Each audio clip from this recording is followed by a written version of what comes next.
Hello, I'm your storyteller tonight.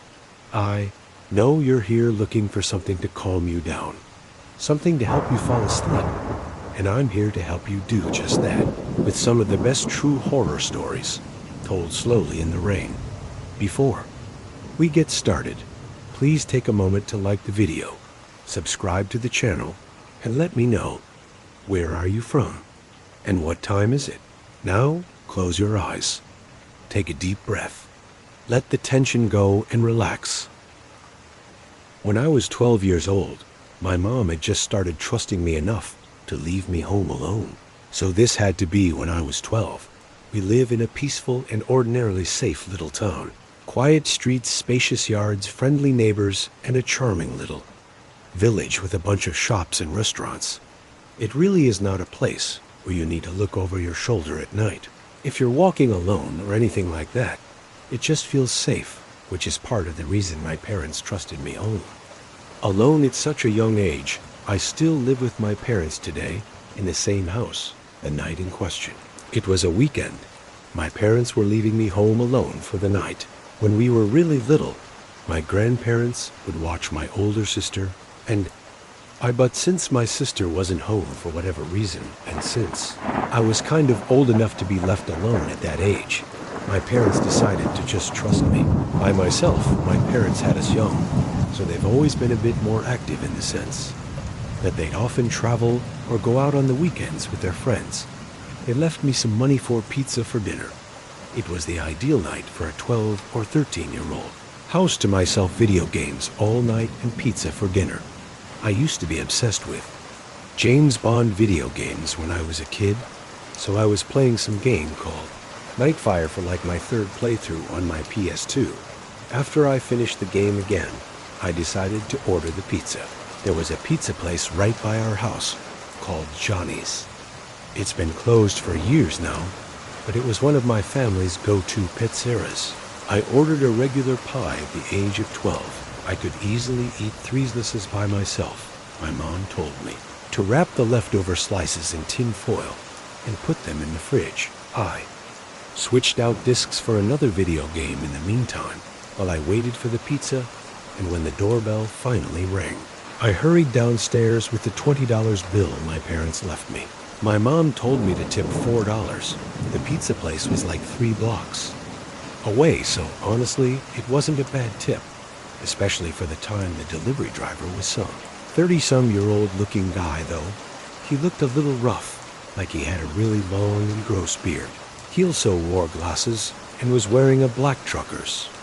Had I gave him the 20 and asked for the specific change as he handed me the box and counted the change, he looked up at me and then looked past me into the house and said, "You alone here?"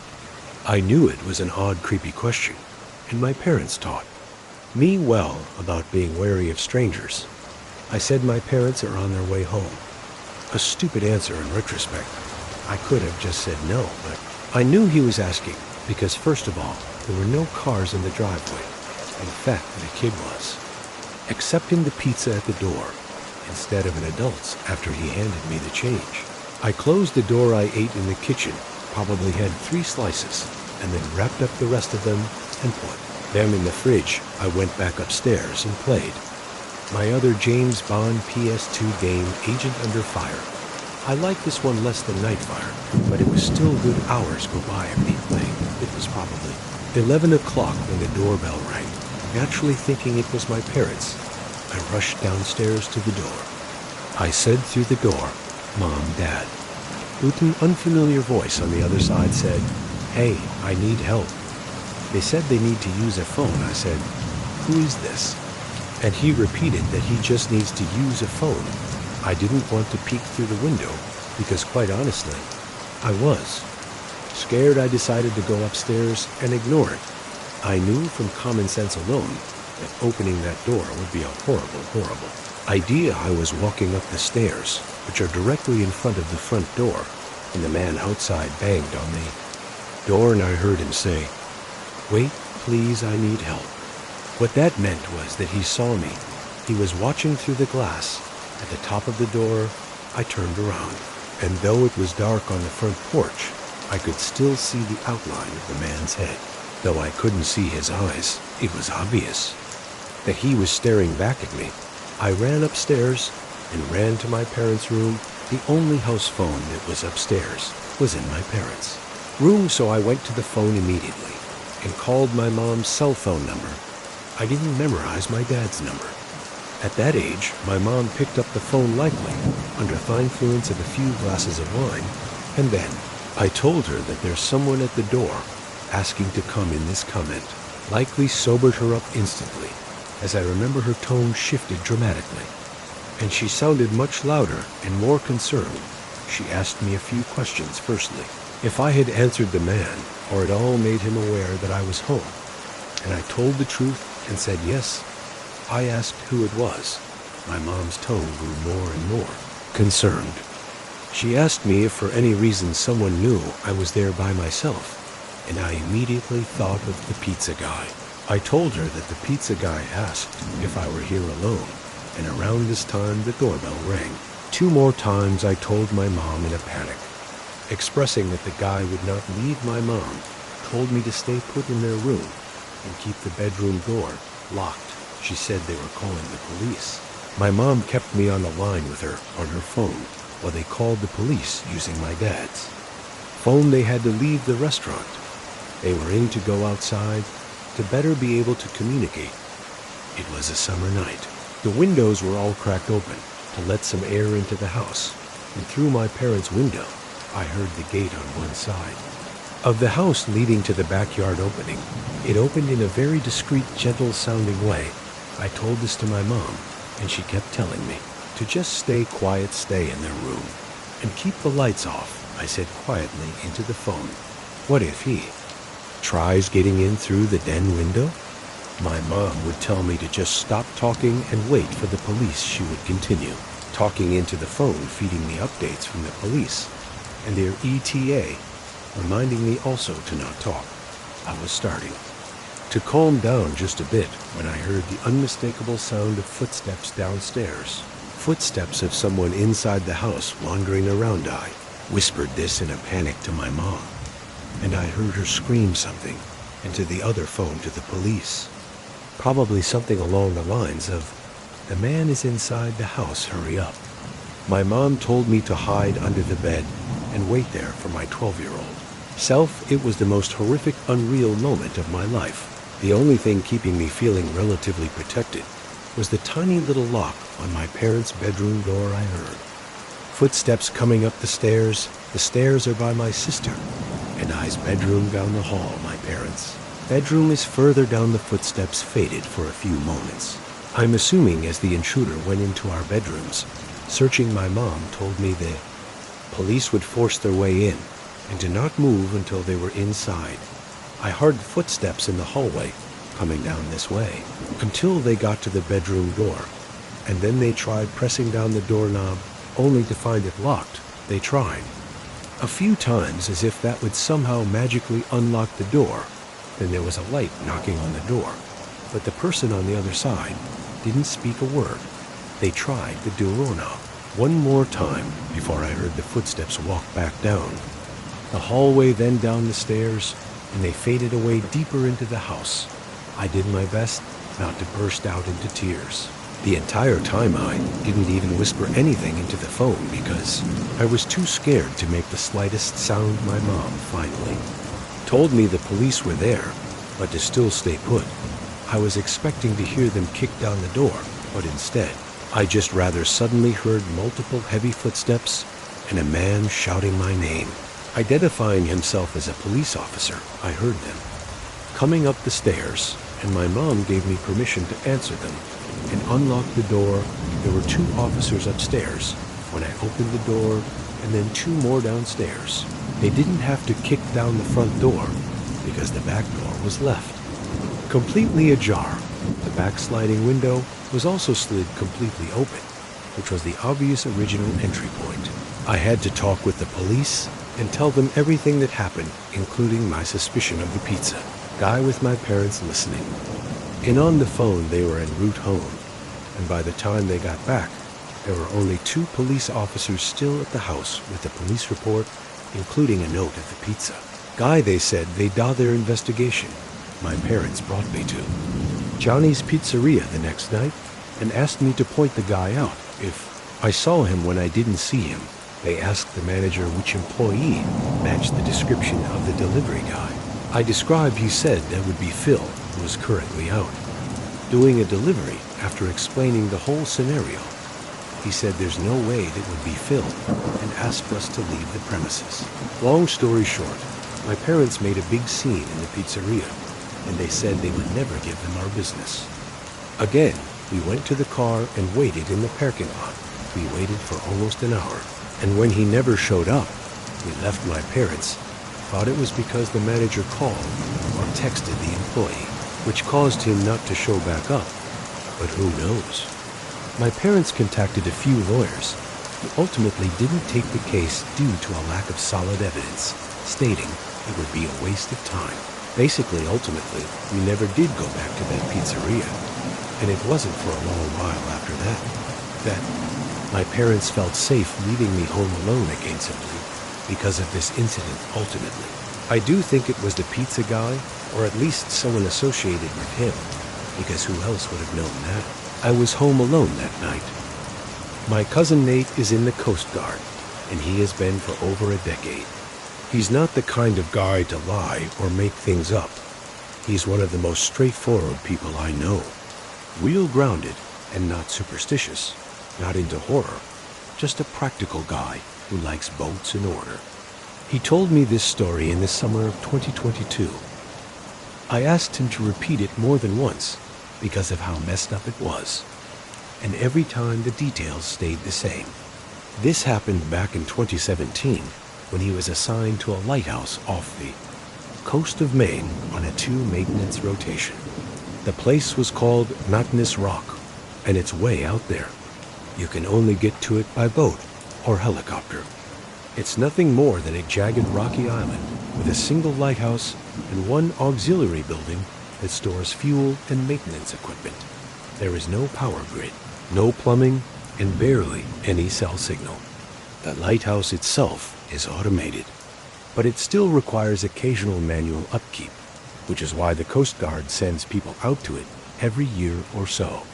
Usually, it's a solo assignment, but there had been strange electrical failures the year before. So for this trip, they decided to send 2 people, Nate and another guy named Russell. The first few days were fine, windy, boring, and repetitive. During the day, they checked the beacon mechanics, test the emergency batteries, refill the diesel generator, and scrape off layers of salt corrosion from the metal interior. At night, they'd read, eat simple meals, and kill time playing cards. It was isolation, but it was expected.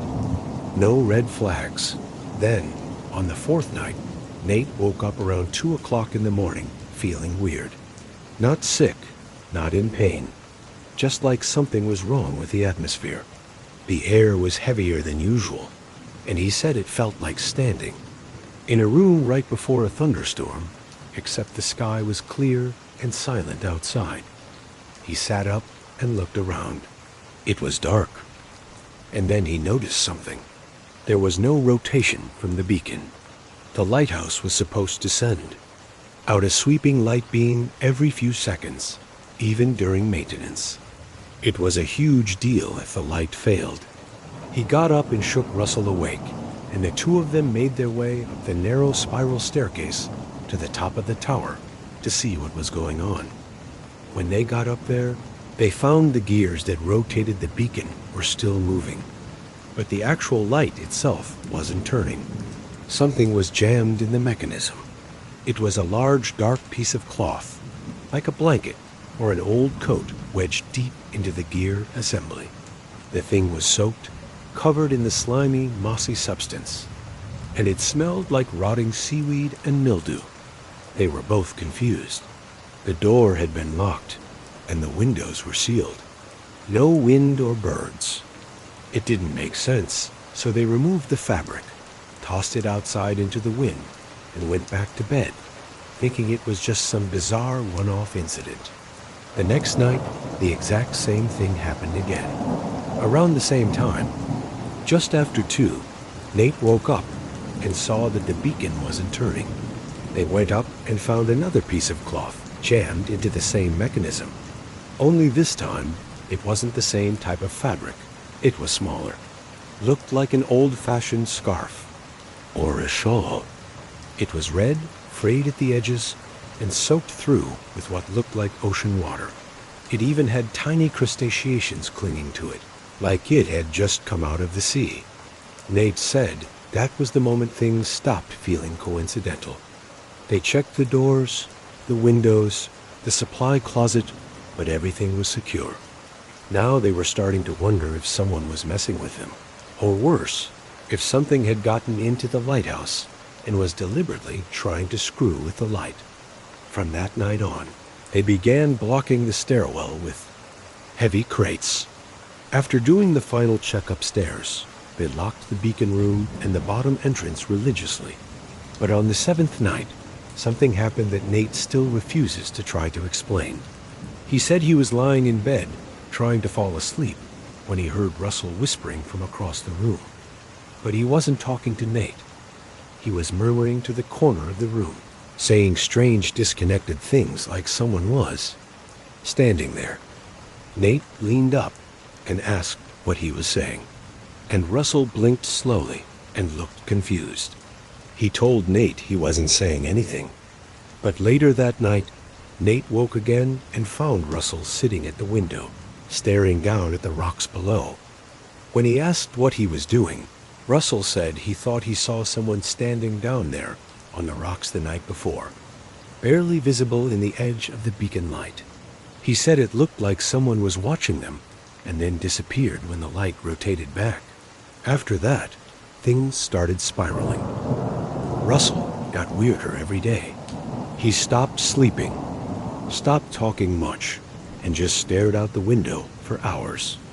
Nate asked him if he was okay, and Russell would just mutter about noises in the wall or about hearing voices from inside the stairwell. On the 9th night, they both heard footsteps on the stairs. Not the usual creaking from the wind, but real, slow, deliberate footsteps, one after the other coming down from the beacon room above.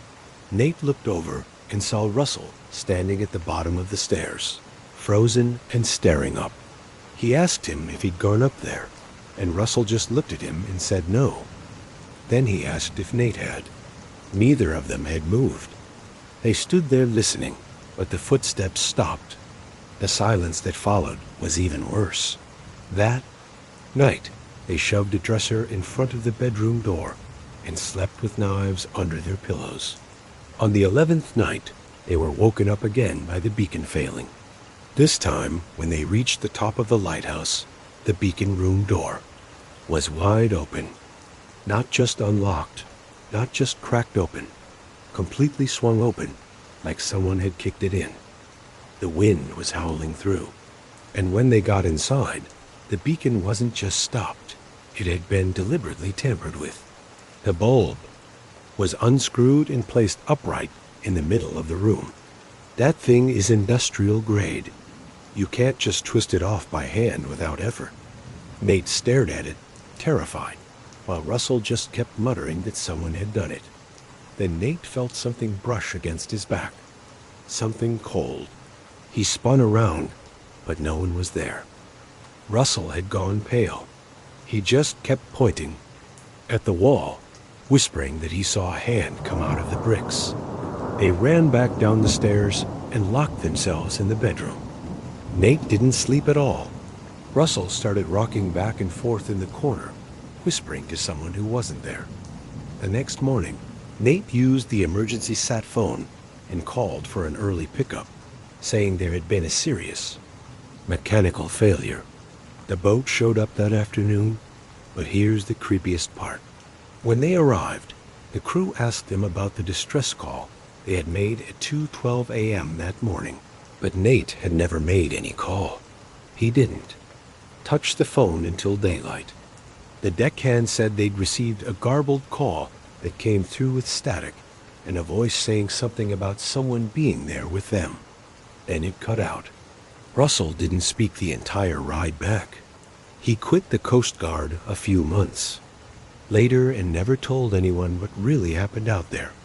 Nate still does maintenance duty sometimes, but he says he'll never ever go back to Madness Rock. This happened during COVID lockdowns. It was around the point of it where everyone was really getting sick of it and going stir crazy, cooped up in their houses with nothing to do.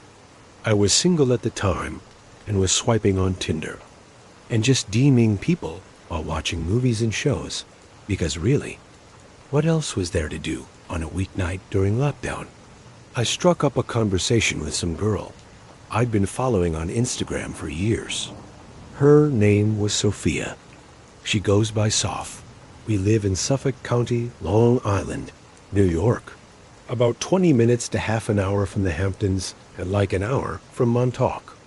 We were bored one night and agreed to hang out.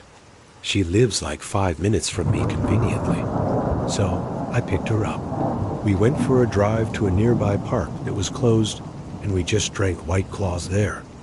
I immediately got the vibe. She was a little rebellious, but like in a cool way. She was down to hop fences and trespass and do things like that. There was a mutual connection very quickly, and within less than an hour, she came up with the idea of driving out to Montauk and walking the cliff walk around the lighthouse. Technically, the lighthouse grounds were closed past sunset. I think they may have been closed in general during lockdown. Not 100% sure on that, but right away, I said I was down. I like adventures like that. So we finished our drinks and drove all the way out east to Monk Point. When we got there, she told me to just park in the lighthouse parking lot. I was a bit hesitant about this, but she seemed pretty confident that there would be no security on a random Tuesday night. During lockdown in the off-season, I didn't see any cars in sight, so I took her word for it. She said she'd done this before, even before CO. We parked and had another White Claw in the parking lot. I would nervously look around from time to time, making sure no security vehicles were scoping the place out, and she would tell me to relax. We eventually started walking over to the lighthouse. Seeing a lighthouse at night so closely and just staring up at it, it's so cool, but it's also a bit eerie. Can't explain it, but there's something kind of liminal about it. So fled the way. I guess it was a bit out of the way of the actual entrance, just so we wouldn't be walking directly into the light and potentially exposing ourselves. This was my first time ever at the Montauk Lighthouse. She led us straight to the cliffside behind the lighthouse that had a bunch of rocks forming a trail of sorts called the Cliff Walk. We were navigating solely with our flashlights. Maybe there were supposed to be lights on down there, but that night mostly everything was off besides. A few lights by the front entrance, and of course the lighthouse light itself. As we started making our way around the cliff walk, being mindful of our steps, eventually, Soph, who was walking behind me now, said my name. I turned to her, and she was pointing her light behind her, exposing someone behind us, also on the rocks. With both of us shining our lights over, it was easier to make him out. He was wearing a coat with a hood over his head. He looked like he was a black guy, but we couldn't tell how old or anything else about him. I called over asking if he worked here, and he didn't answer, but he also wasn't moving either. I followed it up with, "We're going to leave. Sorry." I was mostly nervous that it was a security worker or something, and that we were going to get in trouble. But then the guy said something to us. He said, "Y'all want to buy some coke?" Finding out that wasn't a security guard, but simply a random guy was not a relief at all. If anything, it was more nerve-wracking, because why the hell was this creepy guy following us? Why was he even here? I said, "No, man, we're good," and motioned for Soph to keep moving. I let her go in front of me, and we pressed forward. As we walked along, the guy started moving too. He didn't follow up with anything like, "You sure?" He remained silent, but he seemed to move at the same pace as us. So far, I would glance back with our lights every so often, and he'd be the same distance away. It was the strangest, most uncomfortable thing. It made the rest of the experience tense as could be. We made it to the end of the cliff walk and hurried through the grass back to the car. That guy from before was still following, basically matching our speed. We heard him call something over to us. It sounded like, "Where are you going?" This guy was obviously looking for trouble. I didn't want to instigate anything, so I didn't respond, and I told Soph not to as well. We walked side by side quickly to the car, and that's when we noticed two more guys walking over from behind us as well. I didn't want to run because that would definitely lead to them chasing us, but one of the other guys called something over to us as well. I didn't hear what it was. We got to the car and hurried inside, and Soph and I screamed when we both realized the three guys were right on top of the car now. I locked the car immediately. I swear only seconds before two of them tried opening different doors. I put the car in reverse, basically the only direction where I wouldn't be, hitting any of them with the car. They kicked and hit my car as I reversed out, but they didn't bother chasing us once we were in motion. On the ride back, I know that both of our hearts were racing, and after the adrenaline wore off, we were both quiet. We called it a night after off. We ended up hanging out many times after that, and we're still in touch today. But honestly, that night still unsettles me. It was too close for comfort to something bad happening. My friends think it was a gang. Crips, maybe. Whatever it was, I have no interest going back out there at night. My name is Gregory. This was a story my old friend Ian has told me many times that happened to him many moons ago. I asked him to give me a detailed version in writing recently, and he gave me permission to share online because I always found it so unsettling. Ian was one of those guys you only had to meet once to know he was the real deal. 50-some, solid build, weathered skin from decades working in salt air. He worked in marine salvage and coastal infrastructure. Basically, when something broke near the water, Ian was one of the people you'd call to go fix it. But he wasn't just a contractor. He'd been a diver, a ship technician, even spent time doing remote inspections for the government. The guy had seen just about everything. So when he told me this story, I didn't doubt it. Not for a second. He said it happened back in 2013 when he got hired by a small county up in Washington State to do a structural inspection of an old decommissioned lighthouse. The county had inherited the property years earlier and didn't know what to do with it. Developers wanted to tear it down. Historians wanted to preserve it, and no one wanted to pay for it either. So Ian's job was simple. Go there alone, assess the place inside and out, and figure out whether it was even safe to restore. The lighthouse was on a remote rock island, about an hour off the mainland.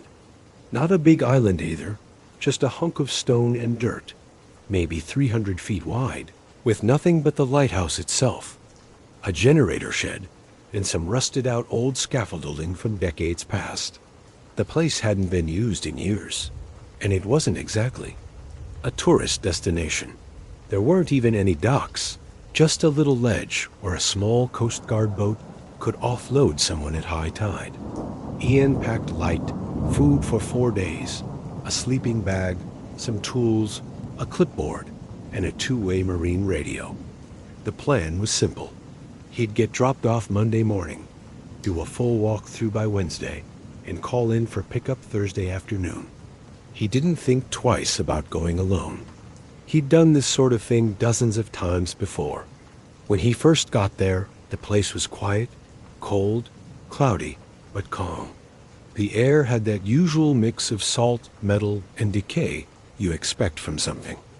That's been sitting abandoned for decades. The lighthouse itself was tall, maybe 50 feet, built in the early 1900s. It had the classic spiral staircase inside, which led up to the beacon room. That glass lens hadn't worked in decades, but the structure itself was solid. Ian did. His usual safety checks: support beams, stair integrity, window fittings. The floorboards on the lower level were warped but walkable. The second floor was a storage room, which was empty except for some rusted metal cabinets. The third floor had a tiny sleeping quarter that hadn't been used in decades. He ended up laying out his sleeping bag on the ground floor near the generator room, where it was warmer and out of the wind. The first night was uneventful. It was quiet, like too quiet, Ian said. You don't notice how noisy the world usually is until it's not. There were no birds, no insects, not even the sound of waves slapping against the rocks outside, just wind, and even that was soft. On the second day, the fog rolled in, thick. Ian woke up to a completely white world outside. You couldn't see more than 5 feet beyond the window. He said it wasn't like any fog he'd seen before. It was so dense it looked solid, like a wall, but he didn't think much of it. That area got heavy fog often. He spent most of the day taking notes on the upper stairwell. That's when he noticed the first weird thing. Halfway up the staircase to the beacon room, there was a maintenance closet built into the wall. He tried to open it on day 1, but the hinges were so corroded it wouldn't budge. But now it was open a crack. Not much, maybe an inch, but enough that you could tell it had been moved. He figured the moisture in the air had caused it to shift, but he didn't like it. The inside of the closet was pitch black, and when he pushed the door wider, he saw something sitting in the back corner. A wooden box, maybe the size of a lunchbox, and it was covered in a kind of damp moss, like it had been underwater recently. He didn't open it. He just shut the door again and made a note to report it. That night, something woke him up. He said it wasn't a sound exactly, but more so the absence of sound, like everything had stopped. And then he heard footsteps on the metal stairs above him. At first, he thought an animal got inside, but then he realized they weren't descending. The steps were going upward. Whatever was in the tower was climbing. He turned on his flashlight and stared at the stairwell entrance, waiting, but nothing happened. Eventually, the sound stopped and the silence returned. The next day, he searched the whole place top to bottom.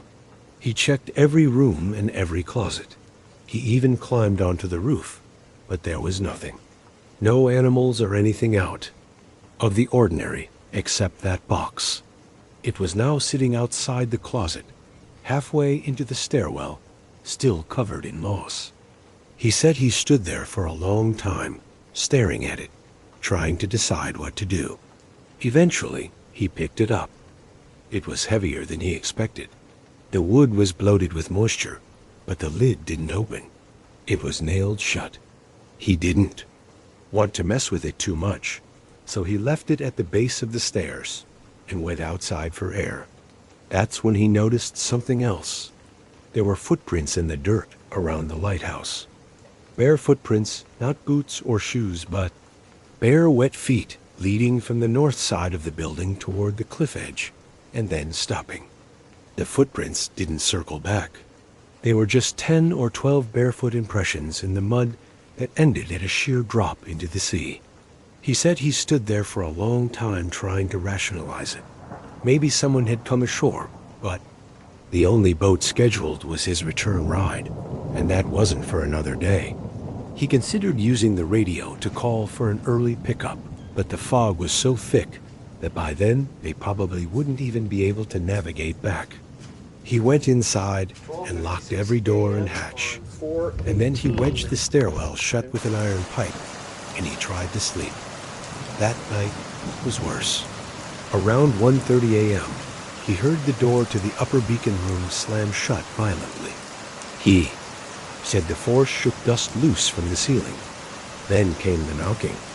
3 slow knocks on the inside wall of the tower. Not the front door or window, but the wall itself. Like someone standing just inches behind the plaster, tapping their knuckles against the brick.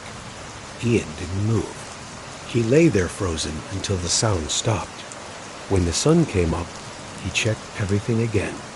The box was gone, and the closet door was fully open. At this point, it was abundantly clear he wasn't alone there. Tesso Ian used the radio and called for immediate extraction.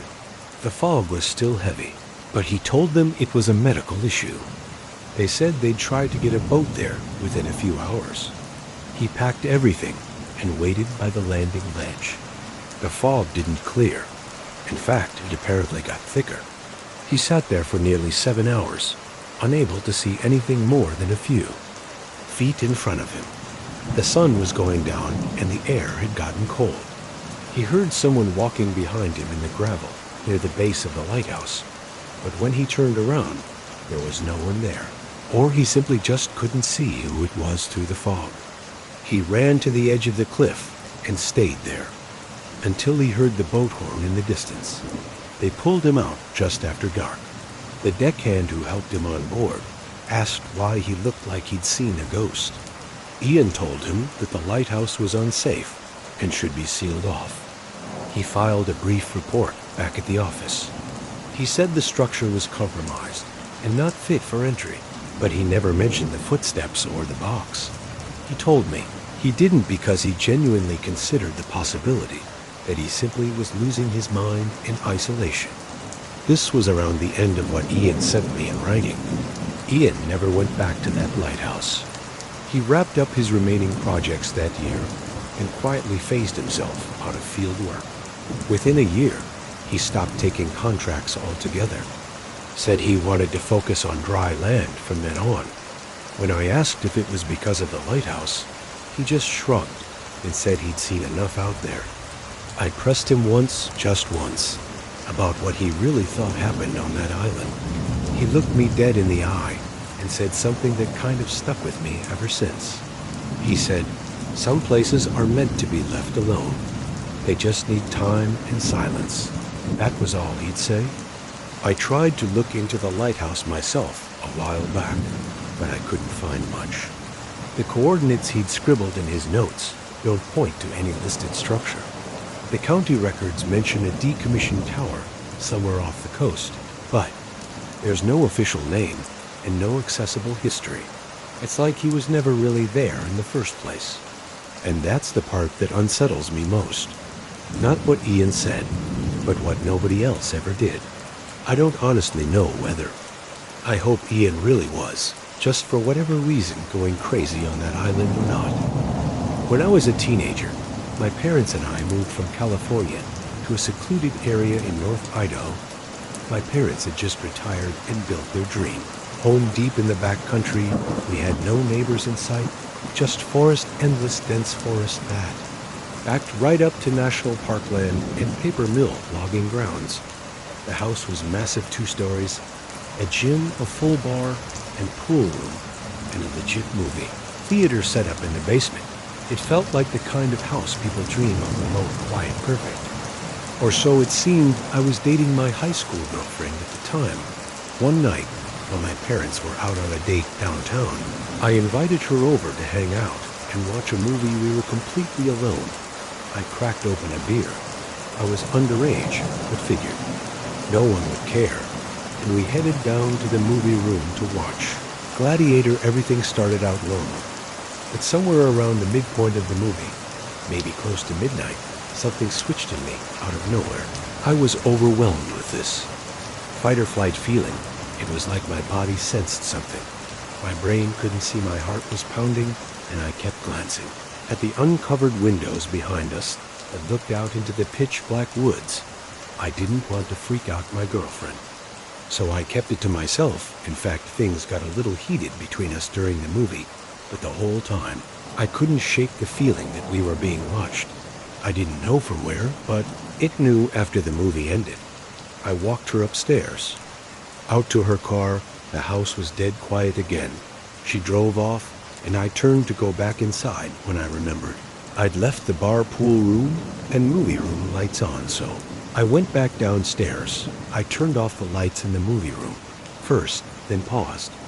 My eyes drifted to the large window that looked into the backyard, and that's when I saw him. Man, he looked homeless, wild hair, filthy clothes. But what froze me in place was his expression. He had the biggest, creepiest smile I've ever seen, with wide staring eyes that looked absolutely deranged, and in his hand was a knife. He was gently tapping it on the glass over and over. At first, I thought I was hallucinating. I slowly backed away and went to the barroom to shut off the rest of the lights. That room has a sliding glass door that also faces the woods. I flipped the switch and watched in horror as the man calmly walked from the window to the door, still smiling, still staring at this point. We were less than a foot apart, just the glass between. He didn't try to get in. He didn't move. He just watched me. I went upstairs without a word. Right then my parents were walking through the door. I told them, I think I need to go to the psych ward or something. I swear I just saw a guy with a knife watching me outside. My mom went pale. My dad's eyes narrowed, and without a word, he went to the gun safe, grabbed his rifle, and stormed out to check the property. I asked my mom what was going on, and she said, there have been a few break-ins in the area. A guy wandering through the woods trying to get into homes. The description you gave matches exactly. The police were called, but they didn't find anything. No signs of entry, no footprints, just cold black woods. It should have been the end of it, but it wasn't. That night, as I tried to sleep, I could hear a light tapping sound beneath me. My bedroom was on the second floor, directly above the movie room. It sounded like metal gently tapping glass. I tried to convince myself it was nothing. The tapping lasted for hours. This happened night after night for weeks. Sometimes it would stop, sometimes I'd wake up at 3:00 a.m. and hear it faintly again. I even thought I heard footsteps on the roof one night. I checked the windows, but I never saw anyone. Still, I couldn't shake the feeling that I was being stalked, watched. Then winter came. My parents had to go out of town for a few days, but they were still nervous about what had happened. Before they left, they gave me a shotgun just in case. We also had a big Rottweiler, sweetest dog you'd ever meet, and totally silent unless something was really there. One night, wow, I was home alone. I heard slow crunching footsteps in the snow outside, heavy and deliberate. The dog stood up, ears perked, and began growling low and deep at the front door, then barking ferocious, loud, and non-stop. He only ever did that when he saw something real. I stayed silent. I didn't want whoever was out there to know why I was home. I didn't move, and came the knock, slow, hollow, and taunting. I didn't answer. I slept with the shotgun next to me. That night, door locked, blinds drawn, dog at my feet. The next morning I went outside and saw something that made Mr. Mac drop. Footprints, fresh human footprints, circled the entire house. They stopped at every single window, like someone was trying to look and searching for me. I followed the prints around the property, and they eventually led into the forest. I followed them maybe half a mile before they started to zigzag, veer off, loop back, like whoever made them was trying to throw me off their trail. I turned back. Something told me it was a bad idea to keep going that night. The tapping came back louder this time. I knew it was him. I unlocked my door, grabbed my shotgun, and stepped onto the second-story deck. I flipped on the fog lights that illuminated the backyard. There he was, same man, same smile, and same dead eyes. He was holding the knife again, staring directly at me, like he could see through me. I raised the shotgun and shouted, "If you don't leave, I'll put one right through you." He didn't move or flinch, just stared, unblinking, grinning. I fired a warning shot into the air, and I finally got a reaction. He staggered a bit, then slowly backed into the woods, still facing me. That's when I decided to unleash the dog. I sprinted downstairs, threw open the sliding door, and let him loose. He bolted into the forest like a black missile, barking and snarling. I'd never seen him that aggressive. He had a shot caller, so he couldn't go far, but I like to think he chased that guy off for good, because after that night, I never saw him again. This happened in March of 2022. During spring break, I was in my second year of college. My friends and I, 6 of us total, decided to rent a cabin out in South Carolina for a few days, just to get away from everything. No school, no stress, no phones. It was supposed to be one of those quiet trips where you drink too much, play music too loud, and maybe make some memories you'll laugh about later. There were 4 of us guys. Me, Matt, Chris, and Tyler, and 2 girls, Jess and Sarah. We'd all been close. Since freshman year, the cabin we picked was stupid cheap for its size, 2 stories, a wraparound porch, 2 bathrooms, and listed as being on private land near a lake. It was way out there, no towns for miles. Surrounded by forest, the guy who owned it had a thick accent and seemed kind of off when we talked to him on the phone. All he said was, just don't go wandering too deep into the woods, some old stuff back there, wells. Busted fences, snakes, you don't want to get turned around. We laughed about it, thought he was just trying to add some spooky southern charm to the trip. But when we got there, it wasn't funny. The drive took forever. GPS gave out an hour before we arrived. The last part of the road was just dirt and gravel, barely wide. Enough for 1 car. Trees got thicker the closer we got. When we finally saw the cabin, we all kind of went quiet. It didn't look like the pictures. It was older and dirtier. The windows were dusty, and a few of the shutters were hanging off by the hinges. There was this faint smell outside, like old garbage and wet wood. We brushed it off and made jokes, said it just a dead character. We unloaded, claimed rooms, and started drinking by 7 o'clock p. And the first night was fun. We grilled outside, cranked music from a Bluetooth speaker, and played some card games. By 11 o'clock it got cold, so we moved inside. That's when I noticed how dark the woods were. I don't mean just nighttime dark, I mean complete blackness. The porch lights barely lit up more than a few feet, and the trees were so dense it felt like they were pressing in from all sides. No bugs, no wind, just total heavy silence. We ended up crashing around 2 o'clock a. I hid one of the rooms on the ground floor, right next to the kitchen, small, and just a bed and a window facing the woods. At around 4:15, I woke up, no reason, just wide awake, like someone had poked me. I laid there for a second, heart beating fast. Then I heard it tap, tap, tap. I thought it was the heater at first, but then it repeated, steady, non-metallic, non-mechanical. It sounded like fingers. I looked at the window, and there was a man standing there. He was pressed up against the glass face, almost touching it, pale skin, wild hair, no shirt, just staring, in his mouth hung slightly open, like he was breathing through it. His eyes were wide. He didn't blink, he didn't move, he just stood there and tapped soft and slow, like he was trying to tease me. I felt like my body locked up. Then the tapping got a little faster. I whispered for Matt, who was sleeping on the couch outside my room. I said his name again, louder. He woke up groggy and asked what I wanted, and just pointed.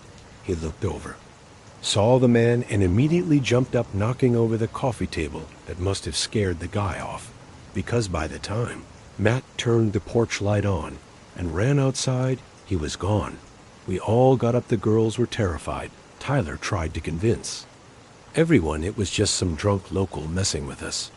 Chris said maybe it was a hunter who got lost, but I knew it was that guy watching me.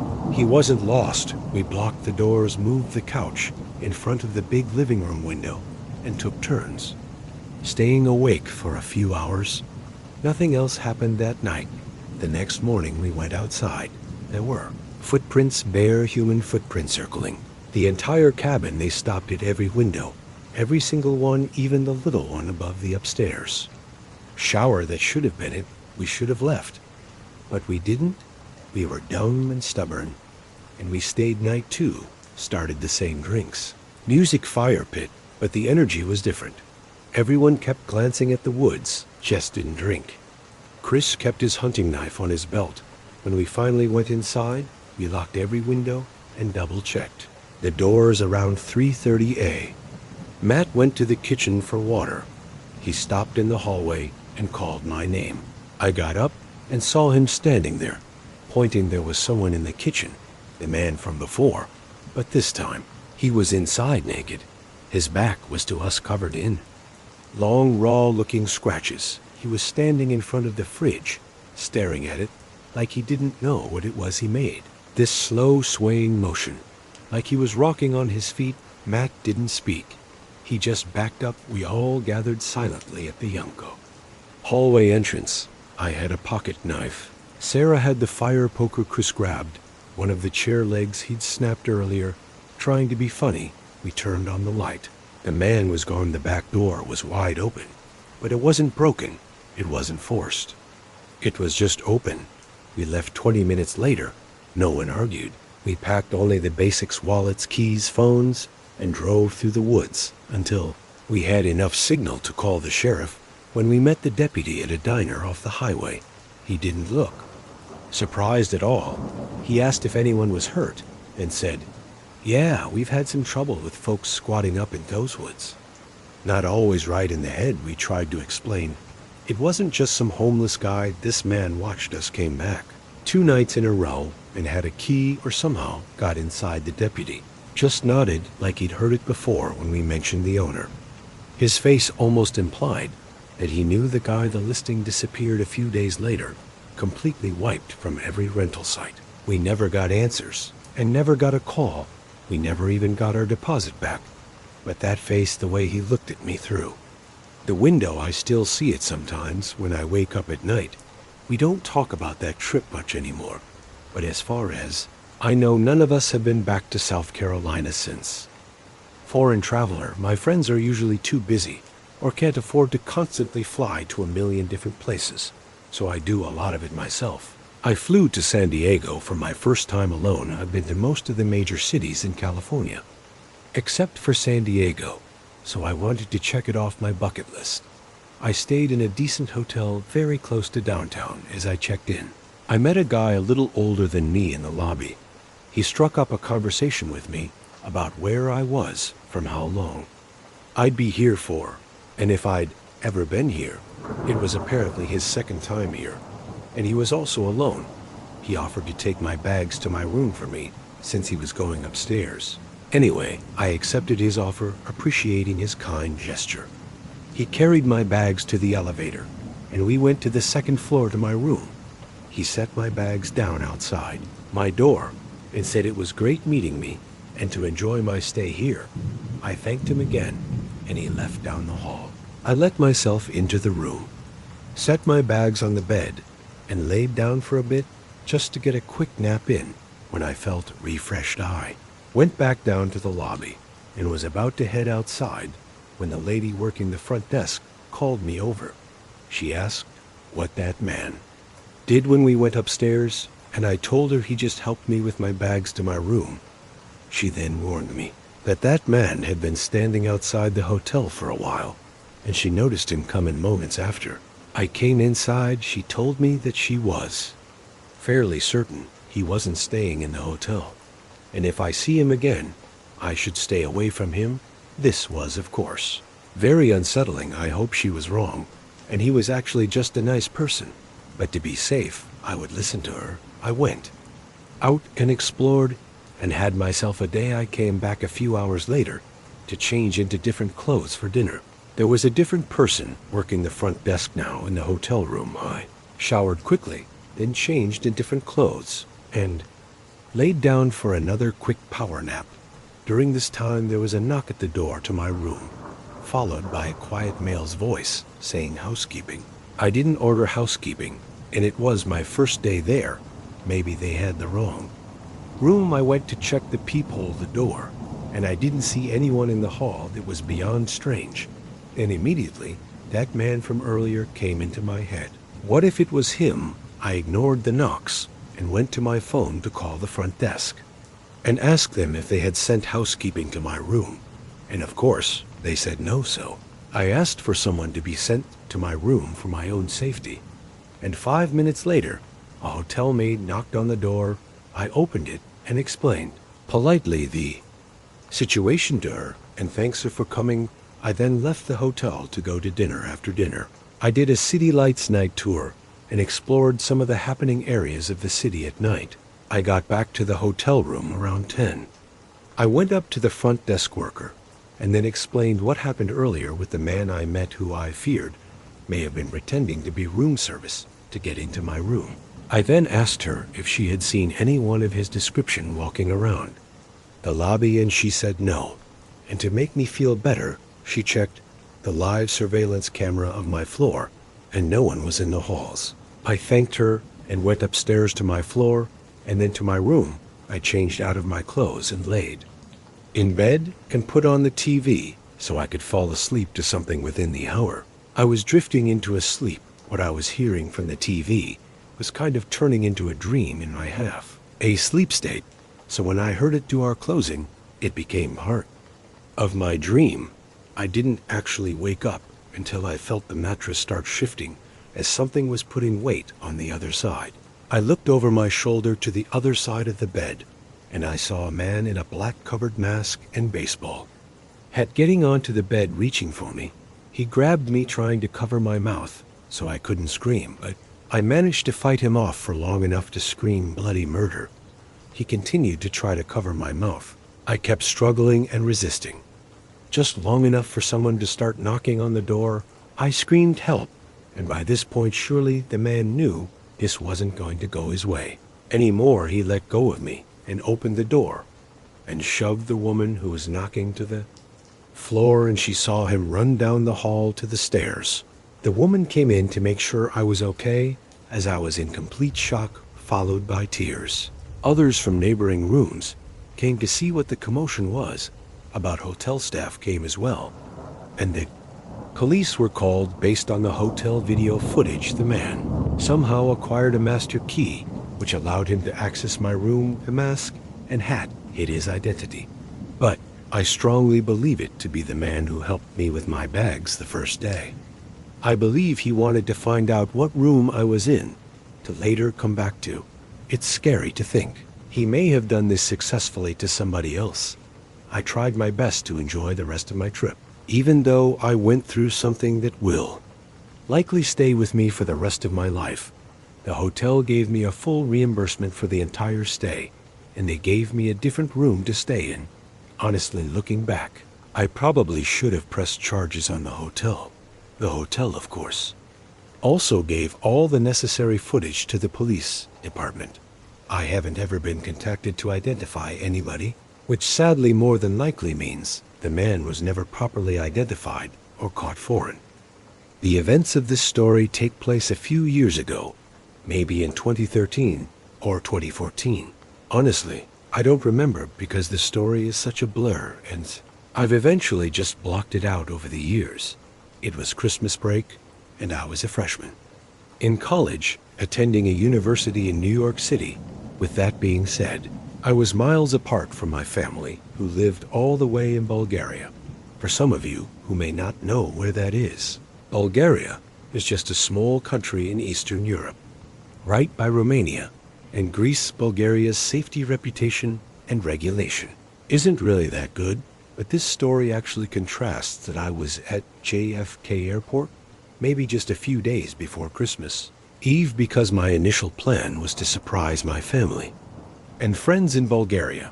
The airport very obviously was packed and loaded with a lot of people, making my traveling experience way more complex and difficult. After hours of security, luggage weighing, and waiting for time to pass, I finally was at rest when the first plane to Istanbul from Manhattan was setting off. The first plane ride was around 8 hours, so I was prepared to be somewhat miserable and sore. For the classic economic seating arrangement, I was sat next to two men. Unfortunately, for the record, I'm a 5 feet 110 something pound woman, which didn't make it any better either. These two men were probably well over a foot taller than me and could easily overpower me. The man on the right to me was relatively quiet, black hair, glasses, and low-key ripped. The guy in the left to me, however, freaked me out. He would occasionally mumble to himself quietly, and he would pick at his skin, sometimes even nudging his arm close to mine. I took note of the guy to the left of me and tried my best to have a decent 8-hour flight. The only thing keeping me productive was the fact that I'd be in my home country in less than 48 hours. But this productiveness got trimmed short when I'd be minding my business, maybe doing work or listening to music, and the guy left of me would be very bluntly staring at me. I tried shrugging it off. Maybe he has a disability that made him lack social cues. But as time went on, I started to doubt that at some point during the flight I was watching Season 2 of American Horror Story. The man began speaking to me, asking why. I was watching a show that poorly represents the mentally ill murderers and whatnot. Very nervously and hastily, I asked him if he needed anything, since it's inappropriate to randomly disturb a stranger who's minding their own business. The season of American Horror Story I was watching was Asylum, which portrays cold-blooded murderers and insane people of a mental hospital. The guy looked me straight in the eye and said very candidly, "I just think it's up how everyone thinks people who skin others alive are crazy. I mean, aren't we all like that?" I mentally began freaking out, asking myself who the hell was I sitting next to, and did anyone else hear that? I chuckled, brushing it off to seem unbothered for the rest of the flight. I was scared shitless, and I contemplated asking for an open seat that may have been available by the back of the plane, but nonetheless the flight came to an end, and we arrived in Istanbul. I gathered my stuff as quickly as I could and escorted myself out of the plane as soon as possible. Now, I wish I could say the story ends there, but unfortunately it does. Not the rest of my Christmas was fine, but what that man said still rung in my head like a bell. As January approached, I began packing up again to head back to New York. I was sorting out my tote bag and throwing out any old trash I may have stuffed in there from traveling when I came across a disgusting note that must have been slipped in there when I was sleeping. It read the following: "I wish I could see what you look like under your skin. I really wish I took a picture of it as evidence, because only a month later, into February, there was a news article that my younger sister sent to me that basically talked about the same exact man from my plane ride being sent to jail for multiple accounts of rape, attempted kidnapping, and first-degree murder in Istanbul." Reading that article made me sick to my stomach, and honestly, that whole experience drove me to just stay home for the holidays for a few years. In the winter of 2018, to escape the cold weather, my girlfriend Claire and I took a week off from our jobs to go away to a nice beach resort in Mexico, where the water was crystal blue and the weather was perfect. The resort was extremely affordable for a 7-day all-inclusive package. It had a buffet, 3 pools, was on the beach, had 1 million bars and entertainment hall, and tons of group excursions. We were going to be there for a whole week, so we had a lot planned. First couple days we relaxed around the resort, getting use out of the unlimited drinks. Packaged the surrounding area of the resort was a lot of jungle and scenic-looking roads, so we took a private shuttle on the 3rd day to the nearest car rental place. The shuttle driver warned us not to stray too far from the coast, as there are a lot of unsafe areas. We rented a Ford Fiesta. There weren't exactly any Mustangs or Camaros at this rental place. The car rental place was in a small city about 5 miles up the road from the resort. There was basically this one long road that ran along a bunch of resorts, and next to this road was miles of jungle and occasional small towns. We drove south on the road until we ended up in Tula. The actual city of Tula was less appealing than I had imagined, considering a lot of my friends were always talking about wanting to go there. We drove through the Tulum area, and then back up north. We found a dirt road into a jungle area and decided to just drive through it and see where it goes. On either side of us was just jungle, probably for miles. We drove down this wide dirt road, enjoying the scenery and little off-roading experience, though Claire seemed to think we shouldn't be on a dirt road like this in a rental, in fear of dirtying it up, and I agreed. So we did a 3-point turn and started heading back in the direction of the main road. Eventually, we were stopped by these 3 men walking out from the jungle onto the road. We both simultaneously said, "Oh no," knowing this could be trouble. I brought the car to a halt and lowered the window a little bit as one of the men came up to it and started speaking in Spanish. I said no hablo español, and things started to get a little heated. One of the other men came to Claire's window and knocked on it. I told her not to lower it. The guide My window started saying money, money, and I saw the one man still in front of the car, making his way to my window as well, and he pulled a knife out of his right pocket. I stepped on the gas, and the car jumped forward. The three men were yelling and running after us, but obviously they couldn't run faster than a car. Our hearts were in our throats from that encounter. I didn't let up on the gas until we made it off the dirt road after that. We didn't really want to drive around anymore. We brought the car to the resort parking lot and left it there. We didn't want to return it yet, especially since the rentals there were so cheap anyway. The next day, after talking with some of the workers at the resort, who recommended a beautiful nearby cenote to check out, we drove the car to another similar-looking dirt path very close to the resort. We followed the workers' directions and drove all the way to the end of the dirt road, then parked. When we saw a sign for the cenote, we found it without issue, and we were the only ones here. Surprisingly, we didn't see any other cars. We followed the signs down this beautiful scenic pathway. It was a truly peaceful experience, but unfortunately had to be ruined when we started feeling like we were being watched. I don't mean we have some sixth sense. I mean we literally heard rustling and footsteps from all around us in the jungle. I told her, let's just keep walking.